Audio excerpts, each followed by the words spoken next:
விநாயகர் சதுர்த்தி ஸ்பெஷலாக பிள்ளையார்பட்டி மோதகம் பஞ்சு போல செம்ம சாஃப்டாக டேஸ்டியாக எப்படி செய்யுதுன்னு பார்க்கலாமா. ஒரு கப் அளவுக்கு பச்சரிசி, 1/4 கப் அளவுக்கு சிறுபருப்பு சேர்த்துட்டு தண்ணி ஊற்றி வாஷ் பண்ணிவிட்டு தண்ணி ஊற்றி ஒரு 30 நிமிஷம் ஊற வச்சுக்கோங்க. ஃபேன் கடியில் காட்டன் கிளாத் போட்டுட்டு அது மேலே ஊற வச்ச அரிசி பருப்பை போட்டு ஸ்ப்ரெட் பண்ணிவிட்டு 3/4 வாசிகளுக்கு காய வச்சு எடுத்துக்கோங்க. காய வச்ச அரிசியை வானலில் சேர்த்துட்டு நல்லா ட்ரையாக வறுத்து எடுத்துக்கலாம். நெக்ஸ்ட் ஒரு பாத்திரத்தில் 2 கப் அளவுக்கு வெல்லம், 1/4 கப் அளவுக்கு தண்ணி சேர்த்து வெள்ளத்தை இந்த மாதிரி கரைச்சி எடுத்துக்கோங்க. வறுத்த அரிசி பருப்பை மிக்ஸி கப்பில் ஆட் பண்ணிவிட்டு வாசனைக்கு 6 ஏலக்காய் சேர்த்து இந்த மாதிரி கொரகொரப்பாக அரைச்சிக்கோங்க.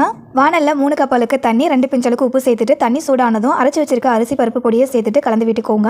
மாவு வெந்து இந்த அளவுக்கு கெட்டியானதுக்கு அப்புறமா வெள்ளை தண்ணியை வடிகட்டி சேர்த்துக்கோங்க. வெள்ளை தண்ணி சேர்த்ததுக்கு அப்புறமா மாவுடைய கன்சிஸ்டன்சி தண்ணியாக இருக்கிற போல இருக்கும். கலந்து விட்டுட்டே இருந்தீங்க அப்படின்னா இந்த அளவுக்கு கெட்டியாகிடும். இந்த மாவு கூட 1/2 கப் அளவுக்கு தேங்காய் துருவல், 2 டேபிள் ஸ்பூன் நெய் சேர்த்துட்டு நல்லா கலந்து விட்டுட்டு ஸ்டவ் ஆஃப் பண்ணிட்டு மாவுடைய சூடு ஆற வச்சுக்கோங்க. மாவு சூடு ஆறினதுக்கு அப்புறமா கொஞ்சமா மாவு எடுத்து பிடிக்கிற ஷேப்ல அப்படின்னா அந்த மாதிரி உருண்டை ஷேப்ல ரெடி பண்ணிக்கோங்க. அச்சில் ரெடி பண்றீங்க அப்படின்னா அச்சில் ஃபர்ஸ்ட் நெய் அப்படின்னா எண்ணெய் அப்ளை பண்ணிட்டு அச்சுக்குள்ள மாவு வச்சுட்டு நல்லா பிரஸ் பண்ணிட்டு ஓப்பன் பண்ணுங்க. அச்சில் மாவு ஒட்டாம வரும். இப்போ இந்த மோதக மாவை இட்லி பாத்திரத்தில் வச்சு மூடி போட்டு மூடிட்டு 5 நிமிஷம் வேக வச்சு எடுத்தீங்கன்னா மோதகம் ரெடி.